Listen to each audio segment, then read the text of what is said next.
जी अस्सलाम वालेकुम, welcome back and welcome to my YouTube channel. As you all know my name is Mohammed Waleed Khan and मेरा जो ताल्लुक़ है वो 53rd कॉमन ट्रेनिंग प्रोग्राम से है। एसए की मैंने इससे पहले भी कुछ वीडियोस बनाई हैं। आज मैंने सोचा कि टॉपिक्स जो होते हैं एसए के उनको किस तरीके से अंडरस्टैंड करते हैं, उनकी मैं थोड़ी सी आपको बेसिक लेवल के ऊपर अंडरस्टैंडिंग दे दूँ।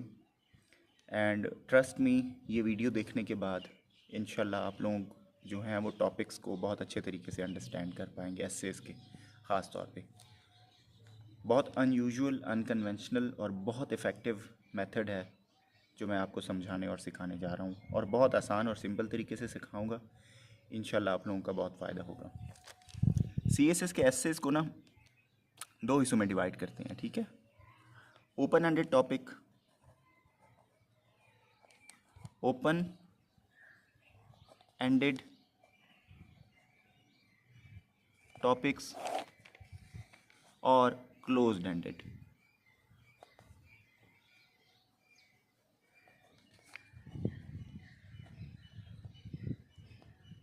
सबसे पहले ये समझ लें कि ओपन एंडेड टॉपिक्स कौन से होते हैं और क्लोज्ड एंडेड टॉपिक्स कौन से होते हैं।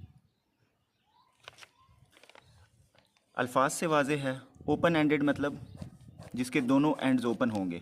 विच टॉपिक, ऐसा टॉपिक जिसका स्कोप क्या होता है, स्कोप का भी मैं आपको पहले समझा दूं। लेट्स सपोज, ये स्कोप को कहते हैं उर्दू में दायरा कार, ठीक है। लेट्स सपोज आप एक रूम में बैठे हुए हैं इस वक्त, तो इसका जो स्कोप है दायरा कार है, जो इसकी लिमिट है, लिमिटेशंस। स्कोप को लाजमी समझ लें, तब स्कोप को नहीं समझेंगे तो ओपन एंडेड और क्लोज एंडेड की समझ नहीं आएगी। जो आप एक, अगर लेट्स सपोज आप इस वक्त अभी एक रूम में बैठे हुए हैं, कमरे में बैठे हुए हैं, तो इसका दायरा कार जो है दैट इज़ लिमिटेड। जो उसकी लिमिट है ना वो एक हद तक है रूम की, इससे बढ़कर नहीं है, ठीक है। रूम से बाहर अगर आप निकलेंगे, ये घर है आपका जहाँ पे आप रहते हैं। जो भी मेरी अभी इस वक्त आप वीडियो देख रहे हैं, जस्ट अज्यूम करें, इमेजिन करें ये आपका एक घर है, तो इसका जो स्कोप है वो रूम से बड़ा है बट फिर भी लिमिटेड स्कोप है, ठीक है ना। दीवारें तो हैं ना कहीं तो ख़त्म हो जाता है। घर से जब आप बाहर निकलेंगे तो आपका एक मोहल्ला होगा डेफिनेटली, जिधर आप लोग रह रहे होंगे। मोहल्ले का जो स्कोप है वो घर और रूम से थोड़ा सा ब्रॉड है, बड़ा है, ठीक है। और जिस तरीके से आप बाहर निकलेंगे, फिर आप शहर में आएंगे, शहर से फिर मुल्क में आएंगे, तो आपका ये जो स्कोप है, दायरा कार है, लिमिट है, that is increasing gradually basically, ठीक है। तो ये जो ओपन एंडेड टॉपिक्स होते हैं ना, ओपन एंडेड टॉपिक, ये स्कोप में बहुत ब्रॉड होते हैं, ठीक है। ब्रॉड किस सेंस में होते हैं? एग्जामिनर आपसे कोई चीज़ डायरेक्टली इन टॉपिक्स में नहीं पूछता, समझ रहे हैं। फॉर एग्जांपल सीएसएस में एक टॉपिक आया था, ग्लोबल पॉलिटिक्स एंड आईआर। अब इसमें एग्जामिनर ने आपसे कुछ भी नहीं पूछा, इसने सिर्फ दो टर्म्स दे दी हैं, एंड के साथ इनको अलग अलग कर दिया है। बात की समझ आ रही होगी होपफुली आप लोगों को। क्या एग्जामिनर ने इसमें डायरेक्टली आपसे कुछ पूछा है? आप मुझे बताएं। कुछ भी नहीं पूछा गया, दो टर्म्स दे दी गई हैं। फॉर एग्जाम्पल एक और मैं आपको एग्जाम्पल देता हूँ। एक टॉपिक है इकोनॉमी ऑफ पाकिस्तान। क्या इसमें मैंने आप लोगों से कुछ पूछा है कि मुझे आप इसमें इकोनॉमी के इश्यूज़ बताएं, इसमें मुझे आप बताएं इकोनॉमी को कैसे इम्प्रूव किया जा सकता है, इसमें आप मुझे बताएं करंटली इकोनॉमी का क्या स्टेटस है पाकिस्तान में? क्या मैंने पूछा है आप लोगों से? कुछ भी नहीं पूछा गया। सिर्फ इकोनॉमी ऑफ पाकिस्तान एक जनरल सी टर्म दे दी गई है, ठीक है, एक जनरल सी टर्म यहाँ पे भी। तो जो ओपन एंडेड टॉपिक्स होंगे ना, जिनके एंड्स ओपन होते हैं, ब्रॉड होते हैं, ठीक है, कुछ स्पेसिफिक आपसे नहीं पूछा गया होता, जनरल चीज़ें दे दी गई होती हैं, ठीक है, तो वो टॉपिक्स होते हैं open ended topic. On the other hand अगर हम क्लोज एंडेड टॉपिक्स की बात करें तो इसके एंड्स क्लोज होते हैं।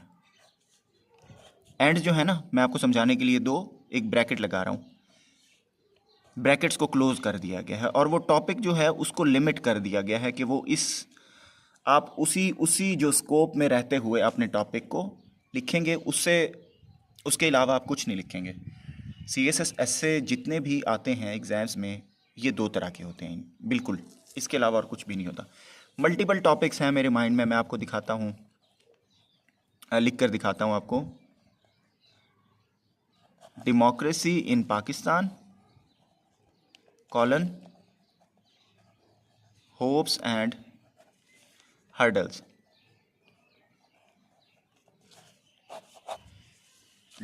एग्जामिनर ने डायरेक्टली आपसे पूछ लिया है कि पाकिस्तान में जो डेमोक्रेसी है उसकी होप्स क्या हैं और हर्डल्स क्या हैं।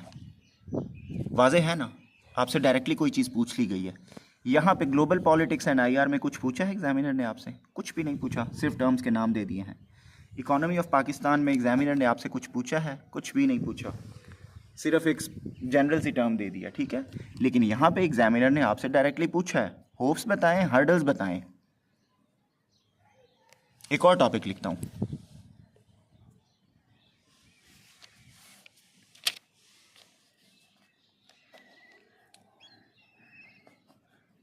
Promoting tourism in Pakistan, challenges and opportunities।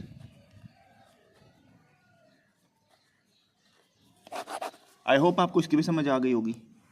Directly examiner ने आपसे, ये CSS के एसेज हैं, ये global politics and IR, democracy in Pakistan, hopes and hurdles, promoting tourism in Pakistan, challenges and opportunities. Examiner ने डायरेक्टली आपसे पूछ लिया है कि पाकिस्तान में अगर टूरिज्म को प्रमोट करना है, चैलेंजेस क्या क्या हैं और अपॉर्चुनिटीज़ क्या क्या हैं, ठीक है। कोई भी चीज़ अगर आपने ऐसे में लिखनी है तो वो इन चीज़ों से रेलिवेंट लिखनी होगी। यहाँ पे जब टॉपिक इतना जेनेरिक दे दिया है, ओपन एंडेड टॉपिक दे दिया है आपको एक, यहाँ पे फिर आपको क्या करना होगा, मेरा क्वेश्चन ये है। इस सूरत हाल में अगर ऐसे अटैम्प्ट करना है तो तब क्या करना होगा, ठीक है। तो ये फिर मैं आपको नेक्स्ट वीडियो में बताता हूँ। अगर टॉपिक्स ओपन एंडेड आते हैं जिनका स्कोप बहुत ब्रॉड होता है, उनको कैसे अटैम्प्ट करना है। जो क्लोज्ड एंडेड टॉपिक्स आते हैं उनको कैसे आपने अटैम्प्ट करना है, इनके ऊपर कैसे आउटलाइन बनानी है, इनके ऊपर कैसे आउटलाइन बनानी है, ठीक है। ये नेक्स्ट वीडियो में मैं आपको बताता हूँ। इस लेक्चर में, इस वीडियो में अगर आपको कोई चीज़ समझ नहीं आई, कोई इशू है तो आप मुझे बता दें। सिंपली स्कोप को आपने अंडरस्टैंड करना है कि ये लिमिट होती है, दायरा कार होता है। अगर किसी टॉपिक का दायरा कार बहुत वसी है, उसमें डायरेक्टली आपसे कोई चीज़ नहीं पूछी गई डायरेक्टली, तो वो एक ओपन एंडेड टॉपिक होगा। और कुछ टॉपिक्स, मोस्टली टॉपिक्स ऐसे होते हैं जिसमें एग्जामिनर डायरेक्टली आपसे कोई चीज़ पूछ लेता है ऐसे में, ठीक है। तो वो क्या होगा, वो क्लोज्ड एंडेड टॉपिक होगा। I hope open ended topics और क्लोज्ड एंडेड टॉपिक्स की आपको अंडरस्टैंडिंग हो गई होगी। अगर कोई कन्फ्यूजन है तो you can ask me in the comment section, and I would request you to share this video with your friends, and hopefully फिर नेक्स्ट वीडियो में एक्सप्लेन करते हैं कि कैसे हमने ओपन एंडेड टॉपिक्स के ऊपर आउटलाइन बनानी है और कैसे हमने क्लोज्ड एंडेड टॉपिक्स के ऊपर आउटलाइन बनानी है। Till then, thank you.